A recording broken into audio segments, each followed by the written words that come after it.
నమస్తే. శ్రీమాత్రే నమః. శ్రీ గురుభ్యో నమః. మనకి ఖగోళ శాస్త్రంలో ఈ గ్రహాల యొక్క సంచారం వల్ల ప్రతి నెలకొకసారి, ప్రతి 15 రోజులకొకసారి ఇలా వాటి గమనంలో కొన్ని రాజయోగాలు మనకి తటస్థపడుతుంటాయి. అందులో మాలవ్య యోగము, భద్ర రాజయోగము, మహాలక్ష్మి రాజయోగము, అమలక రాజయోగము ఇలా ప్రతి రాజయోగాలు వాటి యొక్క గమనంలో మా దేశానికి, మనుషులకు, తరువాత రాసులకు ఇలా ప్రతి ఒక్కళ్ళకి కూడా వాటి యొక్క ప్రభావాన్ని చూపిస్తూ ఉంటారు. ఇప్పుడు మనకి జూన్ 15 నుంచి జూలై 15 వరకు, జూన్ 1 నుంచి జూన్ 30 వరకు మనకి గతంలో అమలక రాజయోగం వచ్చింది. అయితే ఇప్పుడు సూర్యుడు మిథున రాశిలో సంచారం చేస్తుండడం వల్ల మరి ఒక రాజయోగం రాబోతోంది. అది జూన్ 15 నుంచి జూలై 15 వరకు అనగా 30 రోజుల పాటు.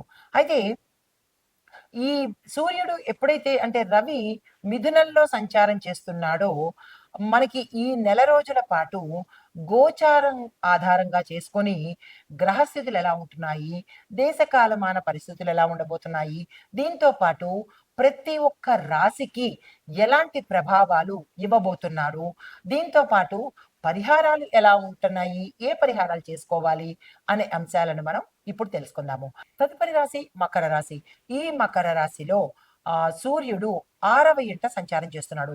ఈ 6వ ఇంట సంచారం అంటే శత్రువులు, రోగము, రుణస్థానము.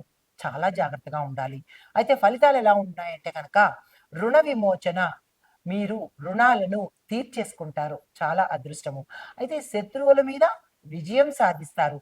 అంటే మిమ్మల్ని శత్రువులు ఏమీ చెయ్యలేరన్నమాట. చాలా జాగ్రత్తగా ఆహ్, ఉండండి. వాళ్ళు మిమ్మల్ని చూసి జాగ్రత్త పడే స్థితికి మీరు వెళ్తారు. అయితే ఉద్యోగంలో చూసినట్టయితే కనుక పోటీ పరీక్షల్లో మీరు విజయాన్ని సాధించే అవకాశం కనబడుతోంది. అంటే ఈ సమయం మీకు అన్ని విధాల విజయాలు చేకూరే అవకాశం ఉంది. ప్రతి ఒక్కళ్ళు కూడా ఈ సమయాన్ని సద్వినియోగం చేసుకునే ప్రయత్నం చేయండి. ఉద్యోగస్తులు, విద్యార్థులు, వ్యాపారస్తులు, తరువాత రాజకీయ నాయకులు, ఈ రాశిలో ఉండే ప్రతి రంగంలో ఉన్నవాళ్ళు, స్త్రీలు, పురుషులు కూడా ఈ బుధాదిత్య యోగాన్ని సంపూర్ణంగా వినియోగించుకునే ప్రయత్నం చేసుకోండి. అయితే గతంలో మీకేవైనా అనారోగ్య సూచనలు కానీ, లేదా ఆహ్, రుగ్మతలు కానీ, లేదా తీవ్రమైన వ్యాధులు కానీ ఉన్నట్టయితే అవి తొలగిపోయే అవకాశం ఉంది. ఇప్పటికీ తొలగిపోకపోతే అంటే ఇప్పటికీ మీకు అవి ఆహ్, అయితే ఆరోగ్యపరంగా చూసుకున్నట్టయితే కనుక ఆరోగ్యం మెరుగవుతుంది. కొంతమందికి ఇంకా ఆరోగ్యం మెరుగు కాకపోతే డాక్టర్ దగ్గరికి వెళ్ళి లేదా డాక్టర్ పర్యవేక్షణలో ఉండేటట్టయితేనే తప్ప, లేదంటే ఇబ్బంది పాలయ్యే అవకాశం ఉంది. ఈ విషయంలో ఈ రాశిలో ఉండేవారు జాగ్రత్తలు తీసుకోండి. అయితే చట్టపరమైన సమస్యలు ఏవైనా మీకుంటే పోలీస్ కేసులు కానీ, న్యాయ కేసులు కానీ, లేదా కోర్టుల్లో మీ కేసులు కానీ, ఇలాంటివేవైనా చట్టపరమైన సమస్యలు కానీ ఉంటే అవి పరిష్కారమయ్యి మీకు మంచి కలిగించే దిశగా ఉండబోతుందనమాట. అయితే పరిహారాలుగా చూసుకున్నట్టయితే ప్రతి ఆదివారము ఆదిత్య హృదయం చదవండి. రవి గ్రహానికి సంబంధించే పూజలు కానీ, హోమాలు కానీ, జపాలు కానీ యథాశక్తి చేయించుకోండి. మాంసాహారాన్ని మద్యాన్ని ఈ సమయంలో ముట్టకండి. దీంతో పాటు ఆస్పత్రిలో తప్పనిసరిగా వెళ్ళండి. హాస్పిటల్స్‌కి వెళ్ళి యథాశక్తి కొంతమందికి 10 మందికో, 5 మందికో మీ యొక్క శక్తిని బట్టి పళ్ళను దానం చేసే ప్రయత్నం చేసుకోండి. ఇది తప్పనిసరి పరిహారము చెయ్యండి.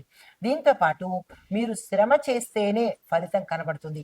దేవాలయాలు శుభ్రం చేయడం కానీ, వీధి శుభ్రం చేయడం కానీ, లేదా అంటే పాఠశాలలు శుభ్రం చేయడం కానీ, ఇలా ప్రజలకు ఉపయోగపడే పనులు చేసినట్టయితే కనుక కొంత మంచి జరిగే అవకాశం కనబడుతోంది. తప్పనిసరిగా ఆ ప్రయత్నాలు చేసుకోండి. ఇది ఈ రాశిలో ఉండేవారికి చెప్పదగిన గోచారరీత్యా ఫలితాలు, పరిహారాలు, సూచనలు. నమస్తే. తదుపరి రాశి మీనరాశి. ఈ మీనరాశిలో సూర్యుడు 4వ ఇంట సంచారం చేస్తున్నాడు. 4వ ఇల్లు అనగా గృహము, మాతృస్థానము. అయితే ఫలితాలు ఎలా ఉంటున్నాయంటే గృహంలో విపరీతమైన ఒత్తిడులు, గందరగోళము, మనోవ్యాధులు, దాంతో పాటు గొడవలు ఇలాంటివి జరిగే అవకాశం చాలా ఎక్కువగా కనపడుతోంది. కుటుంబంలో విభేదాలు రావడము, భార్యాభర్తల మధ్య, తల్లి కొడుకుల మధ్య, తండ్రి బిడ్డల మధ్య, దీంతో పాటు సంతానంతోనూ ఇలాగ కుటుంబంలో విపరీతమైన విభేదాలు వచ్చి విడిపోయే స్థితికి దారితీసే అవకాశం చాలా ఎక్కువగా కనబడుతోంది. జాగ్రత్తలు తీసుకోండి. అయితే తల్లి యొక్క ఆరోగ్యం పట్ల మీరు శ్రద్ధ తీసుకోవాలి, దృష్టి పెట్టాలి. వీలైతే బాగు చేయించే ప్రయత్నం తప్పనిసరిగా చేసుకోవాలి. అయితే ఆస్తి కొనుగోలు, మార్పు చేర్పులకు ఏవైనా ప్రయత్నాలు చేసుకోవాలంటే ఈ సమయంలో చేసుకోండి. కలిసొచ్చే అవకాశం కనబడుతోంది. వాహన యోగం కూడా మీకు ఈ సమయంలో కలగబోతోంది. కానీ కొనేటప్పుడు జాగ్రత్తలు తీసుకోండి. వాహన యోగం ఉంది కదా అని గబుక్కన వెళ్ళి షాపుకెళ్ళి వాహనాలు కొనేయడం కన్నా, దాంతో పాటు మీరు కొనుక్కొనొచ్చి వెంటనే డ్రైవింగ్‌లో కూర్చోవడం కన్నా, ఒక్కసారి ఆలోచించి వాహన యోగం ఉంది కదా అని కొనుక్కునే ప్రయత్నం చేయండి. కానీ నడిపే ప్రయత్నం మాత్రం వెంటనే చేయకండి. మంచి, చెడు చూసుకొని అప్పుడు ప్రయత్నం చేసినట్టయితే మంచిది. లేదు అంటే కనుక ప్రమాదాలు జరిగే అవకాశం చాలా ఎక్కువగా గోచరిస్తోంది. జాగ్రత్తలు తీసుకోండి. అది మీ యొక్క వ్యక్తిగత జాతకంలో ఎలా ఉండబోతోంది అనేది పరిశీలన చేయించుకొని దానికి తగ్గట్టుగా ప్రయత్నం చేసుకోండి. అయితే మీకు చెప్పదగిన పరిహారాలు ప్రతి ఆదివారము తల్లికి సేవ చేయండి. ఎక్కడికో వెళ్ళక్కర్లేదు. మీ ఇంట్లో మీ తల్లికి సేవ చేసుకున్నట్టయితే కనుక రవిగ్రహము చాలా సంతోషిస్తాడు. బుధుడుకు కూడా చాలా ఇష్టమైన పని మాతృసేవ. ఈ పని పరిహారం చేసుకోండి. ఇది పెద్ద కష్టమైంది కాదు కాబట్టి మాతృసేవ చేసుకోండి.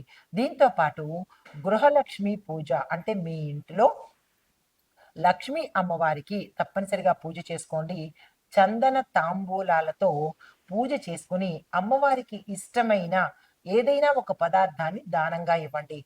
అమ్మవారికి ఇష్టమైన పదార్థాలు పసుపు, కుంకుమ, గంధము, పువ్వులు, గాజులు, దీంతో పాటు పళ్ళు, పాలు.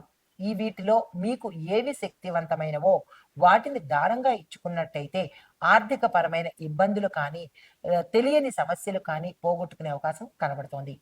ఇది ఈ రాశిలో ఉండే వారికి చెప్పదగిన బుధాదిత్య యోగం యొక్క గోచార రీత్యా ఫలితాలు, పరిహారాలు, సూచనలు. నమస్తే.